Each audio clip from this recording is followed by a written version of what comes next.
রাত ঘটনা ঘটলো এবং 18 তারিখ যখন আমরা মামলা করার জন্য গেলাম, আমাদের ভাই বেলাল উদ্দিনের পরিবার তো পুরা তৈয়ার, তার ছেলে মৌলানা জুনায়েদ এখন সে সময় লাগাইতেছে এবং সে সমস্ত টেলিভিশনের সামনে জানিয়েছে যে তার আব্বা নিজামুদ্দিন মৌলানা সাদ সাহেবের অনুসারী, তাকে আমির মানে চলে এবং সেও মৌলানা সাদ সাহেবকে আমির মানে এখন আল্লাহ পাকের রাস্তায় সফর চলতেছে নিজামুদ্দিনের জামাতের সাথে।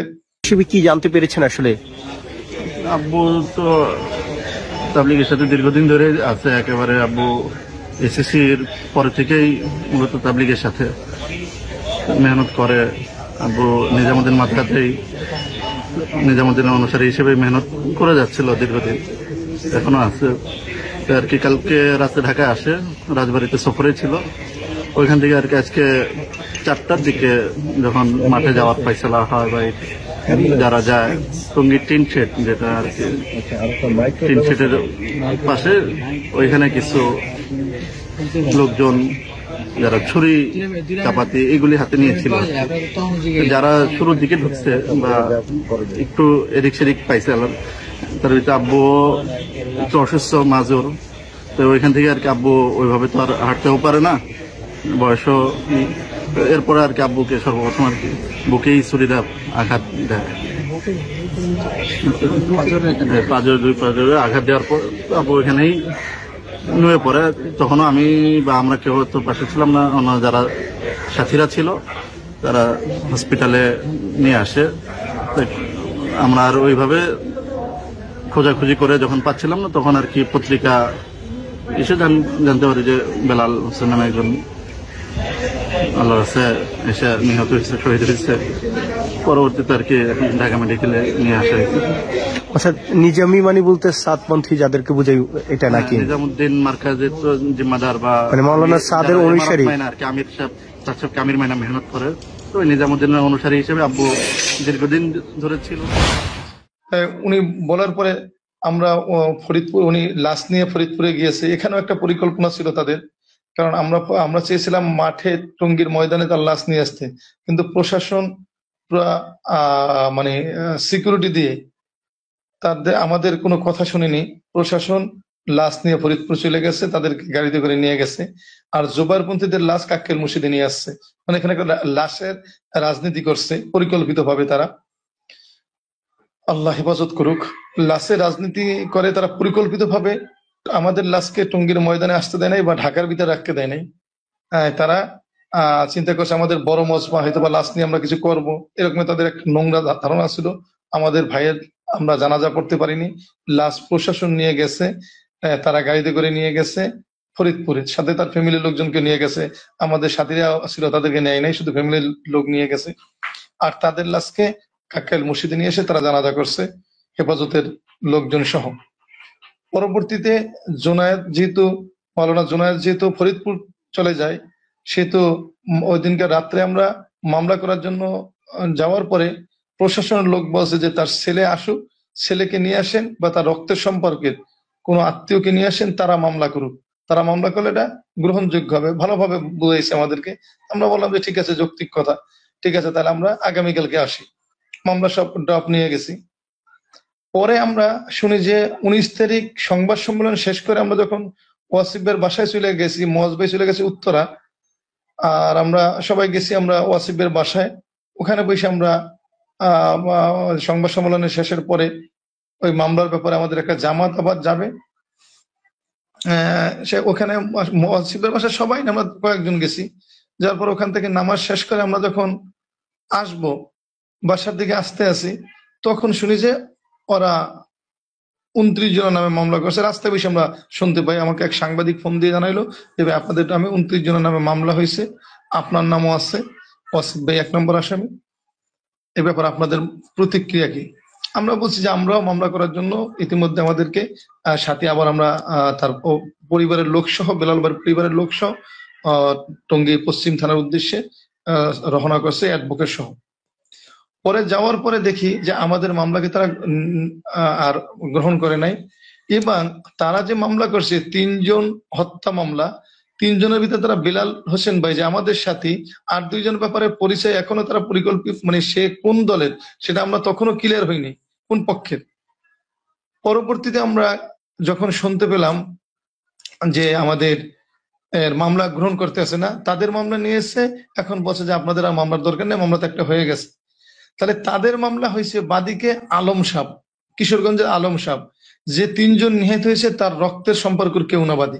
সে একজন লেখেও দেশে মামলার ভিতরে যে সে একজন সাথী, তাবলীগের সাথী। সেই হিসাবে সে 3 জনের প্রতিনিধি হয়ে মামলা করছে। 3 জন মারা গেছে, শহীদ হয়েছে, তাদের প্রতিনিধি হয়ে সে মামলা করছে। তখন সাইম আমরা ভাই, প্রশাসন এখানে আরেকটা কথা ক্লিয়ার করি।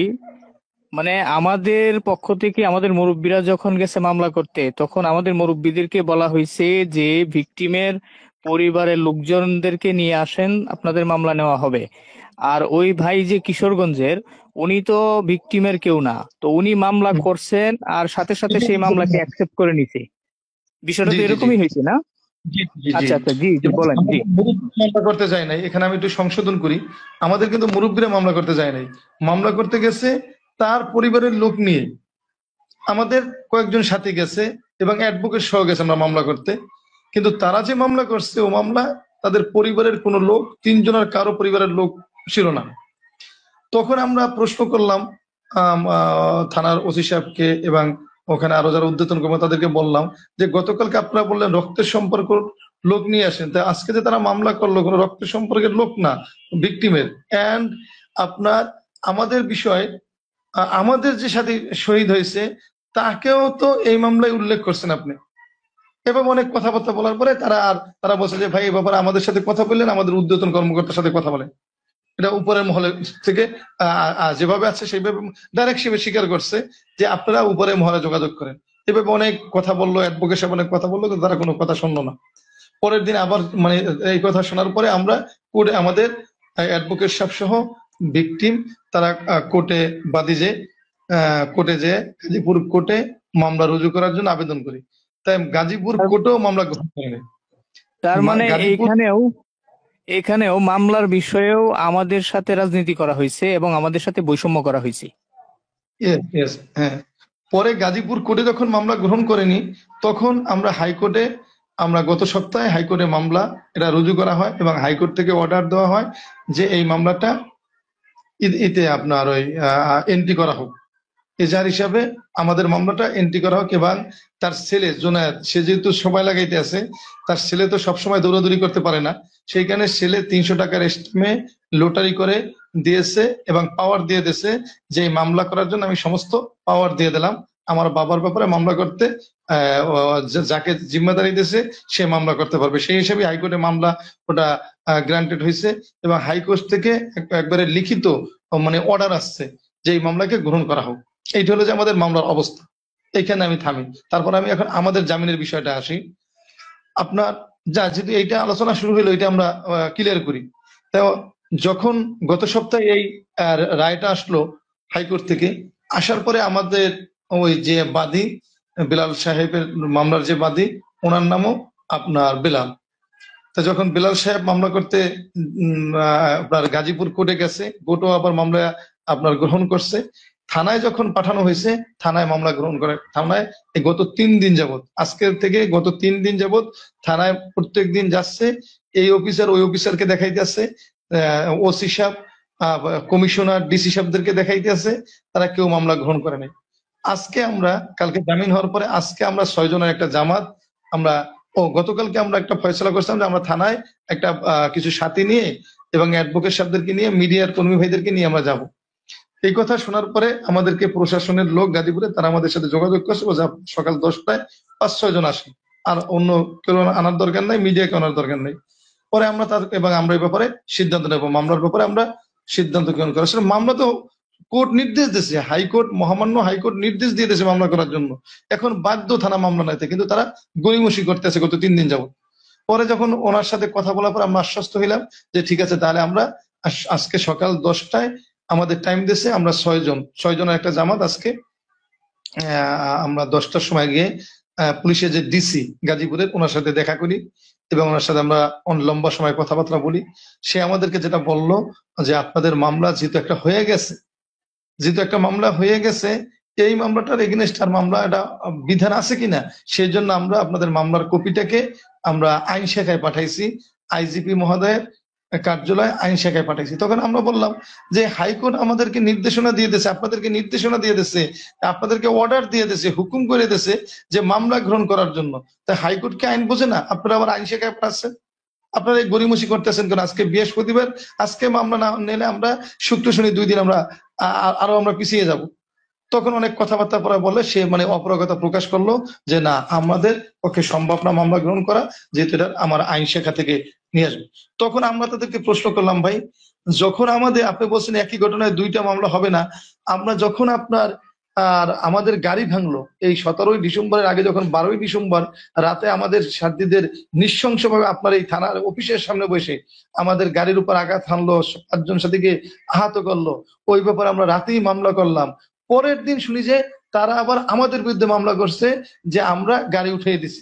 তাহলে একই ঘটনায় আমাদের যারা আসামি তারা কিভাবে আমাদের বিরুদ্ধে মামলা করলো? আর এখানে আমার যে শহীদ হয়েছে তার ছেলে স্পষ্টভাবে টেলিভিশনের মাধ্যমে ওই দিনকেরই বলছে, আপনি বলতে পারেন ফুসলিয়ে বলছে, ওই সময় আমাদের সাথে দেখা হওয়ার আগে সে মেডিকেলে বসে সমস্ত চ্যানেলের সামনে সে বলছে যে আমার আব্বা নিজামুদ্দিন অনুসারী, তাদেরকে সে এখানে মাঠে জোরের জন্য আসছে, অতএব জুবাইরপন্থীরা তাকে মারছে। তখন আপনারা আমাদের মামলা নিলেন না, কিন্তু আমাদের বিপক্ষে তাদের মামলা নিলেন। ওই সময় একই ঘটনায় 2টা মামলা নেন, আর এত বড় একটা ইন্টারন্যাশনাল ঘটনা এখানে আপনারা আমাদের মামলা নেবেন না কি কারণে? অনেক কথা বলার পরে সে শেষমেশ সে অপরগতা প্রকাশ করছে যে আপনারা একটু আইজিবি হিসাবের কাছে যান। তাই এই পর্যন্ত আমরা মামলা আছে, ইনশাল্লাহ আমরা যদি আমাদের মামলার ব্যাপারে ইনশাল্লাহ মামলা হবে, যেহেতু কোর্ট থেকে নির্দেশনা আসছে, তারা চেষ্টা করছে এটাকে, এই নির্দেশনাটাকে বাতিল করার জন্য। আজকে আমরা শুনছি অনেক টাকা অফার করছে, কিন্তু আল্লাহর রহমতে যেহেতু দেশে আইন সহি আছে, 2-1 কর্মকর্তা সরকারি তারা দুর্নীতি করতে পারবে, কিন্তু আইনের প্রতি আমাদের আস্থা আছে, এবং সরকারের উচ্চ পর্যায়ে মাননীয় উপদেষ্টা সহ যারা উচ্চ পর্যায়ের নেতৃবৃন্দ আছে তাদের প্রতি আমাদের আস্থা আছে। আমরা আশা করি যে দ্রুত সময়ের মধ্যে আমাদের মামলা এন্ট্রি হবে। এখন এই হলো আমাদের মামলার হালত। দ্বিতীয় বিষয়টা হলো যে এখানে আমরা পরিপূর্ণভাবে বৈষম্য শিকার হয়েছি, এটা আমি আপনার মাধ্যমে সবাইকে জানাইলাম যেহেতু আমাদের সাথীরা জানতে চায়। দ্বিতীয় হলো যে জামিনের ব্যাপার, ওই মামলা আমাদেরকে মিথ্যাভাবে হঠাৎ করে তারা আল্লাহ তাআলা মাফ করুক, তারা আমাদেরকে বাংলাদেশ থেকে উচ্ছেদ করার নিয়ত করে নামছে। নেমে তারা আমাদেরকে আপনার কলঙ্কিত করতে চেয়েছে। আমি প্রথম বলছিলাম যে গায়রে, তাতে ওই পক্ষের একজন সিনিয়র লেভেলের লোক আমাকে ফোন দিয়ে বলে, যখন মোয়াজ ভাই অ্যারেস্ট হলো তার 5 মিনিট পরে আমাকে ফোন দিয়েছে, আমাকে ফোন দিয়ে বলতে আছে যে আপনি আমাদের গ্রুপে যোগ দেন, আমাদের দলে আইসে পড়েন। একবারে আল্লাহ সাক্ষী যদি আমি মিথ্যা কথা বলে থাকি, আল্লাহ সাক্ষী, রাত তো 1:30 সম্ভবত হবে, মোয়াজ ভাই আমাদের কাছে মেসেজ দিল যে আমার বাসায় পুলিশ আসছে। এই কথা শোনার পরে তারপর আমরা কন্টিনিউ তার মোবাইলে ট্রাই করতেছিলাম, তার মোবাইল বন্ধ ছিল। মামলা করার সাথে সাথে দেখেন, আমরা 12 তারিখ মামলা করছি, 19 তারিখ পর্যন্ত কোনো আসামিকে গ্রেফতার করা হয় নাই। 2018 সালে আমরা মামলা করছি, অবৈধ পর্যন্ত আজকে প্রায় 6 বছর 7 বছর হয় আমাদের কোনো আসামিকে 2018 সালে 1 ডিসেম্বরে 2 জন সাথী আমাদের তারা হত্যা করছে, শহীদ করছে। সেই মামলার এখন পর্যন্ত কোনো আসামিকে গ্রেফতার করে নাই। আর মামলা তারা রাত 10টায় করে 1টার ভিতর মোয়াজ ভাইকে গ্রেফতার করে। তারা কত পরিকল্পিত ভাবে এই প্ল্যান ওয়ারি এই কাজগুলো করছে। যেমন টঙ্গীর ময়দানে রাত্রে হামলা হওয়ার পরে আমাদের সাথীদেরকে মারছে এক গ্রুপ, আবার মেডিকেলের সামনে তারা কয়েকশো সাথী ঢাকা মেডিকেল এবং টঙ্গী মেডিকেলে অবস্থান করছে পূর্ব থেকে লাঠি সোটা নিয়ে। যখন আমাদের আহত সাথীদেরকে নিয়ে যাওয়া হয় তখন তাদেরকে মারধর করে। আমাকে আজকেও আল্লাহর কসম করে বলি, আজকেও গাজীপুরের একজন সাংবাদিক বলছে আপনারা গাজীপুরে আমাদের সামনে বসে এক সাথীকে পিটিয়ে মারছে। ওই 3 জনের ভিতরে একজনকে আমাদের সামনে বসে, সে আহত অবস্থা আছে, ওই জুবাইরপন্থীরা পিটিয়ে তাকে মারছে এখানে বসে। সে মনে করছে চাঁদপন্থী, এইভাবে তাকে পিটিয়ে মারছে। আল্লাহ মাফ করুক। এটা আল্লাহ তাআলা সব জানে, সব দেখে, এবং আল্লাহ তাআলা সবচেয়ে উত্তম, আল্লাহ তাআলা ন্যায় ইনসাফকারী। আল্লাহ তাআলা এই যে তারা চক্রান্ত, এই দাওয়াতের মেহনতকে তারা বিক্ষিপ্ত করার জন্য, দাওয়াতের মেহনতকে কলঙ্কিত করার জন্য তারা যে পরিকল্পিতভাবে এই মেহনতটাকে কুলুষিত করার চক্রান্ত করছে, ইনশাআল্লাহ আল্লাহ তাআলা অতি সত্বর এর ব্যাপারে আল্লাহ তাআলা উম্মতের সামনে সঠিক জিনিস আসবে। আমরা যাই না তারা ধ্বংস হোক এটা বলবো না, আমরা বলবো তাদেরকে আল্লাহ তাআলা হেদায়েত দিক এবং তাদেরকে সঠিক বুঝ দিক। কিন্তু সত্য কখনো গোপন থাকে না, অতি সত্বর দেখবেন আমরা এই ব্যাপারে আল্লাহ তাআলা সমস্ত উম্মতের সামনে সঠিক জিনিসকে প্রকাশ করে দেবে যে তারা কত বড় ধোঁকাবাজ, তারা ইসলামকে নিয়ে কত বড় বিজনেস করে, কত বড় তারা মানুষকে বিভ্রান্ত করে, লেবাস দাড়ি টুপি নিয়ে এই মেহনতটার ভিতর পলিটিক্স রাজনীতি নিয়ে আসছে, ক্ষমতা আসার সিঁড়ি বানাবার জন্য তারা আমাদের মেহনতকে কুলুষিত করছে, আমাদের সাথী ভাইদেরকে হত্যা করছে, তাদের রক্তে লাল করে ফ্যাসিস্টদের মতো, স্বৈরাচারদের মতো, বিভিন্ন দেশের যে স্বৈরাচারদের মতো তারা আমাদেরকে দোষারোপ করে, আপনারা জানেন। এবং বিভিন্ন তারা মিডিয়াকে ক্রয় করে, কিছু লোককে ভাড়া করে আমাদেরকে তারা আওয়ামী লীগ ট্যাগ লাগাবার জন্য বা বিভিন্ন ভাবে তারা প্রচার করছে সোশ্যাল মিডিয়াতে যে আমরা বিগত সরকারের আমরা দোষর, নাউজুবিল্লাহ। কিন্তু আপনারা সবাই জানে, প্রত্যেকটা মানুষ জানে, সরকারি বর্তমান সরকারের লোক জানে, বিগত 7 বছর স্বরাষ্ট্রমন্ত্রী আসাদুজ্জামান কামালের সরাসরি ইন্ধনে তারা আমাদের উপর নানান রকমের নির্যাতন করছে, আমাদের সাথীদেরকে হত্যা করার পর এখনো গ্রেপ্তার করে নাই। আসাদুজ্জামান কামালের ছেলে জ্যোতি যে এখন জেলে আছে, তার সাথে গায়রে তাদের জুবাইরপন্থীদের মূল পরিকল্পনাকারী, প্রশাসনকে নিয়ন্ত্রণ করে, টাকা পয়সা কালেকশন করে ইঞ্জিনিয়ার মাহফুজ, যে এই মূল ঘাতক ইঞ্জিনিয়ার মাহফুজ আর মাওলানা শাহরিয়ার মাহমুদ, এই দুইজন এই বাংলাদেশের সমস্ত ফেতনার মূল ঘাতক।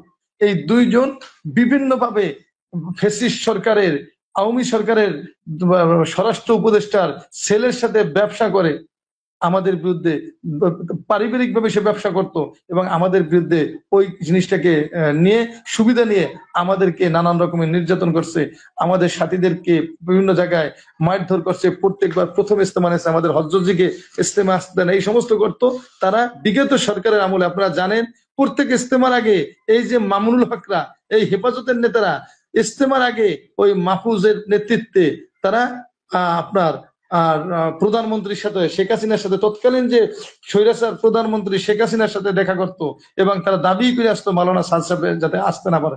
এইভাবে তারা সরকারি সুযোগ নিয়ে, তারা কওমি জননী পর্যন্ত বলছে, এইভাবে সরকারি সুযোগ নিয়ে তারা শুকরানা মাহফিল করে আজকে আমাদেরকে বলে আমরা ফ্যাসিস্ট সরকারের দোষর। আপনারা জানেন